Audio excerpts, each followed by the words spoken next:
అశోకు, ఇవాళ నీకు పని ఫ్యామిలీ, వర్క్ ఫ్యామిలీ, ఆ బ్యాలెన్స్ గురించి చెప్తా నీకు. నువ్వు పని మీద ఎక్కువ దృష్టి పెడితే కుటుంబం మీద దృష్టి పెట్టలేవు, కుటుంబం మీద దృష్టి పెడితే పని మీద పెట్టలేవు.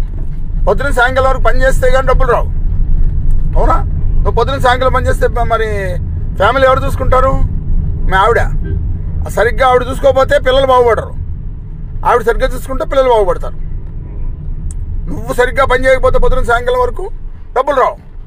డబ్బులు రాకపోతే ఆవిడ ఏం ఖర్చు పెడుతుంది ఇంటి మీద? అందువల్ల భార్య భర్త అన్నది ఒక బండికి రెండు కాడెద్దుల్లాగా అనమాట. ఇద్దరు పని చేయాలి. ఆ పని ఎంతవరకు చేయాలి అంటే చెప్పదు, ఎంత ఉంటుంది అంత చేయాలి. ఇప్పుడు ఇద్దరు పిల్లలున్న తల్లికి పని ఒకలా ఉంటుంది, నలుగురుంటే పని ఎక్కువ అవుతున్నావు కదా, అది ఒకళ్ళు ఉంటే తగ్గుతుంది. అలాగే నీ జీతం నీకు 100 రూపాయలు రోజు సంపాదించమంటే అవి కూర్చుని బీడీ కాల్చుకుంటూ సంపాదించుకోవచ్చు. నీకు తెలుసా? ఇప్పుడు ఇవాళ రోజున పెన్షన్ ఇస్తున్నాడు ఆంధ్ర గవర్నమెంట్ వాళ్ళును, 4000 నెలకి. తెలుసా నీకు? ఇంట్లో కూర్చుంటే మా ఫ్రెండ్ ఒక ఉన్నాడు, అతనికి రోజుకి 100 రూపాయలు ఊరినే వస్తుంది. అంటే 100 రూపాయలు కావాలంటే కష్టపడక్కర్లేదు. అదే నువ్వు 1000 రూపాయలు కావాలంటే కష్టపడాలి, 10,000 కావాలంటే ఇంకా కష్టపడాలి, తప్పదు కదా. నేనేం చెప్తున్నానంటే, ఇప్పుడు నువ్వు పొద్దున సాయంకాలం కష్టపడుతున్నావు, డ్రైవింగ్ చేస్తున్నావు, అక్కడేమో సామాన్లు అవి చేస్తున్నావు, ఇవన్నీ చేయాలంటే ఊరినే కాదు అది. కానీ ఈ డబ్బులన్నీ జాగ్రత్తగా చూడబోతే ఇంట్లో ఫ్యామిలీ పిల్లలు బాగా పైకి రారు. లేకపోతే నువ్వు ఎన్ని డబ్బులు అయితే కష్టం కదా నేను సంపాదించినా కూడా. అందుకని భార్య సరిగ్గా లేకపోతే పిల్లలు సరిగ్గా ఉంటారు, మొత్తం ఫ్యామిలీ అంతా పాడైపోతుంది. నువ్వు డబ్బు సంపాదించకపోతే ఇది ఉంటుంది. ఇప్పుడు ఏ రోజులు ఏం జరుగుతుంది? భార్యాభర్త ఇద్దరు సంపాదిస్తున్నారు, పిల్లలు గాలికి వెళ్ళిపోతున్నారు. అర్థమైందా? డబ్బు సంపాదించి చూసుకుంటే పిల్లలు చూసుకోవాలి కదా. ఇప్పుడు నువ్వు పిల్లలు చూసుకోగలవా? మీ ఆవిడ చూసుకుంటే చూడలేవు, ఎవరైనా అంతే. అందువల్ల ఇప్పుడు ఏమవుతుందంటే 1970 నుంచి అమెరికాలో కుటుంబం నాశనం అయిపోయింది. ఇప్పుడు ఇక్కడ కూడా హైదరాబాద్లో అక్కడను పిల్లలు వాళ్ళు ఇష్టం పెరుగుతున్నారు.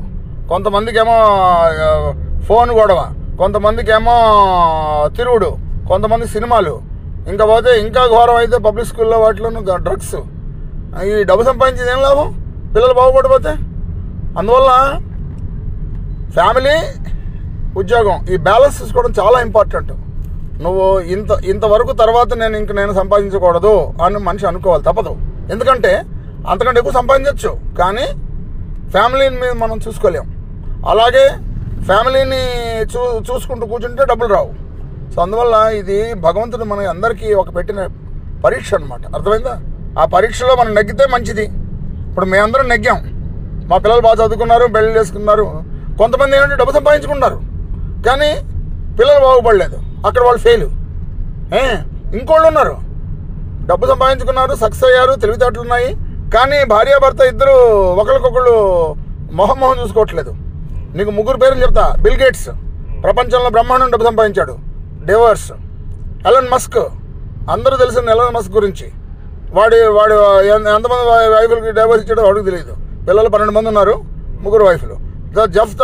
జెఫ్ బాజ్ అని వీడు అమెజాన్ ఓనరు, వాడి వైఫ్ కూడా డైవర్స్. అమెరికాలో ఏం జరుగుతుంది? బాగా సంపాదించుకుంటున్నారు, మంచి సక్సెస్ అవుతున్నారు, కానీ డైవర్స్లు ఎక్కువైపోతున్నాయి. ఏం లాభం? ఫ్యామిలీ వైజ్లో మనం ఫెయిల్ అయితే. అందువల్ల నేను ఏంటంటున్నానంటే, అది భగవంతుడు అందరికీ ఆ టెస్ట్ పెట్టాడు.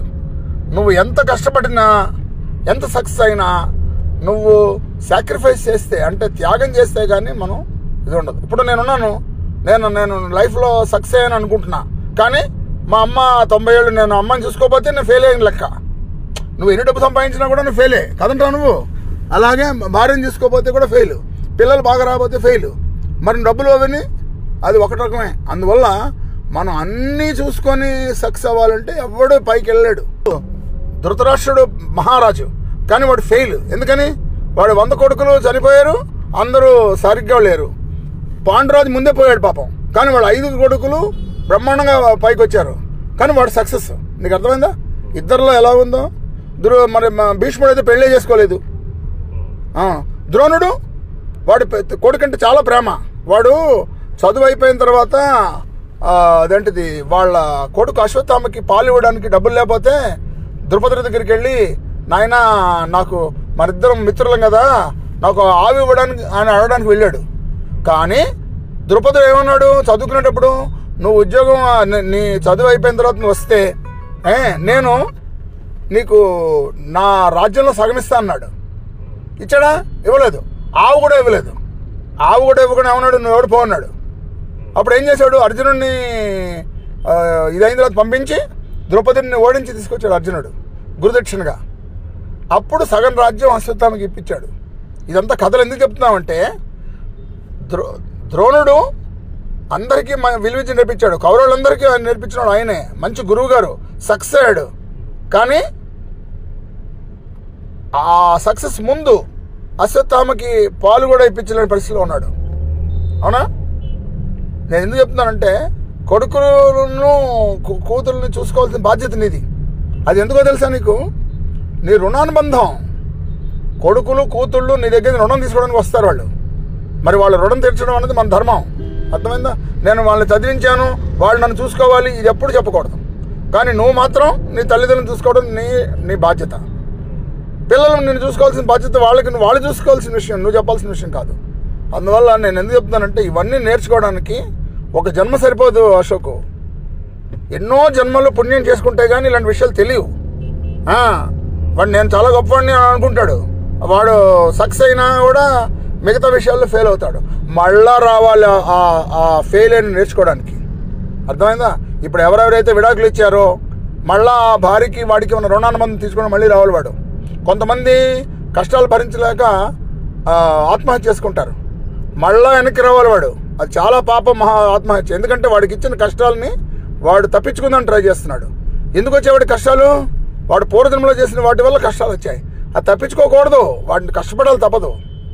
ఒక మనిషి మనని బాధించాడన్నా, అవమానం చేశాడన్నా, లేకపోతే మనకి నష్టం కలిగించాడన్నా, వాడికి మనకి పూర్వజన్మలో ఏదో వాడికి సంబంధం ఉందని తెలుసుకోవాలి. అర్థమైందా? లేకపోతే ఎవడెవడిని కలవడు. సిద్ధి సాబాబు ఏం చెప్పాడు తెలుసా? నువ్వు నా దగ్గరకు వచ్చే ఉద్యోగానికి ఎందుకు వచ్చావు? నీకు నాకు రుణానుబంధం ఉంది, నేను నిన్ను వదిలిపెట్టకూడదు, అలాగే నువ్వు నన్ను వదిలిపెట్టకూడదు. నీకు కష్టమైన నష్టమైన నాతో ఉండాలి. అలాగే నేనైనా సరే నువ్వు డబ్బులు ఎక్కువ అడిగినా నేను ఇవ్వాలి, కానీ నిన్ను వదిలేయకూడదు. అర్థమైందా?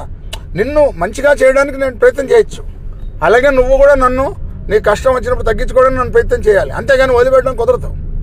ఇప్పుడు అది బాబు అయినా నువ్వైనా ఎవరైనా ఒకటే.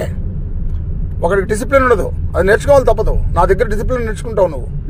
అదా నేను కొట్ల తిట్లా, కానీ డిసిప్లిన్ అనేది తప్పదు, నేర్చుకోవాలి నువ్వు. డిసిప్లిన్ నేర్చుకుంటేనే నువ్వు బాగుపడతావు. నాకేం ప్రాబ్లం లేదు నీ డిసిప్లిన్ లేకపోతే. అర్థమైందా? అలాగే మనం ఎవరు చేయాల్సిన ధర్మం చేయాలి. ఇప్పుడు నేను మా అమ్మని చూడటం నా ధర్మం. అది నాకు ఇష్టమైనా లేకపోయినా కష్టమైనా చేసి తీరాల్సిందే. అవునా? అదే మన ధర్మం. ధర్మం అంటే ఏంటి? ఇప్పుడు 14 ఏళ్ళు అడవికి వెళ్ళమన్నాడు రాముడిని. నేను వెళ్ళనంటే ఎవడేమన్నా అంటాడా రాముడిని? కానీ ఆయన పితృవాక్య పరిపాలన చేశాడు కాబట్టి గొప్పవాడయ్యాడు. ఇప్పుడు మరి 12 ఏళ్ళు అజ్ఞాతవాసం చేసిన తర్వాత, 1 ఏడాది అరణ్యవాసం చేసిన తర్వాత వాళ్ళ రాజ్యం వాడికి ఇవ్వాలి దుర్యోధనుడు. ఇచ్చాడా? అది ధర్మం. కానీ వాడు చేయలేదు కాబట్టి చాచాడు కదా. ధర్మం చేయకపోతే ఎవడు వెళ్ళబడ్డు. ఇప్పుడు మరి వెనక్కి తిరిగి వచ్చిన తర్వాత భరతుడు నేను ఇవ్వనంటే రాముడికి కరెక్టేనా? పాపం భరతుడు ఏమన్నాడు? వాడు చాలా ధర్మాత్ముడు. అసలు ముందు నుంచే నాకు వద్దు బాబు, నువ్వే తీసుకోమని చెప్పాడు. నేనేమంటున్నా అంటే, మనం భరతుల్లో లేకపోవచ్చు, కానీ దుర్యోధనుడిగా మాకు తప్పకుండా ఉండకూడదు. అర్థమైందా? మన డ్యూటీ మనం చేయాలి. నేను ఎందుకు చెప్తానంటే, ఇప్పుడు ఇవాళ నేను వచ్చేప్పుడు చూసావు, ఆ ఇద్దరు వాళ్ళు కావాలి పాపం, ఛాయ్ కావాలన్నారు. ఆ డబ్బులు మనం పెద్ద కష్టమేం కాదు. ఇతనితో మాట్లాడి మనం ఇప్పించడం వలన వాళ్ళు అడిగిన దానికి మనకి సాటిస్ఫాక్షన్ ఉంటుంది. అర్థమైందా? అంతకంటే ఇంకేం లేదు. నువ్వేం పెద్ద గొప్ప పని చేయట్లేదు. నీకు 100 రూపాయలు వచ్చాయనుకో, ₹1 దానం చేయి. 100 ఇమ్మంటలేదు నేను. అడిగిన వాడికి కాపోయినా నువ్వు భోజనం చేసినప్పుడు నీతో పాటుగా ఇంకోళ్ళకి భోజనం పెట్టాలి. అంతే కదా. నేనేం తింటానికి పెడతాను, కానీ నేను ఊరిని నేను పిలిచి పెట్టాను కదా ఎవరిను. అలా అవి చిన్న చిన్న ధర్మాలు అంటారు, మానవ ధర్మాలు అంటారు. అలాగే జంతు ధర్మం. ఇప్పుడు మన ఏ కుక్కో బిల్లో మన దగ్గర కనిపిస్తుంది, మన దగ్గర ఏమైనా ఉంటే దానికి ఇవ్వచ్చు, తప్పలేదు. కానీ దానివల్ల మనకి పుణ్యం వస్తుంది కదా. ఇవి మానవ ధర్మాలు అంటారు. ఇది మర్చిపోతుంటే ఏమంటే కష్టపడతారు. దేవుడు ఏమంటాడు, నువ్వు ఎందుకు ధర్మం చేయలేదని అడగడు, కానీ నీ కర్మ ప్రకారం నీ కర్మ ఫలితం ఇస్తాడు. అర్థమైందా? ఇప్పుడు మనం మాట్లాడిన దానికి నువ్వు ఏం టైటిల్ పెడతావు చెప్పు? ఆ టైటిల్ పెట్టి నువ్వు మన దీంట్లో పెట్టు.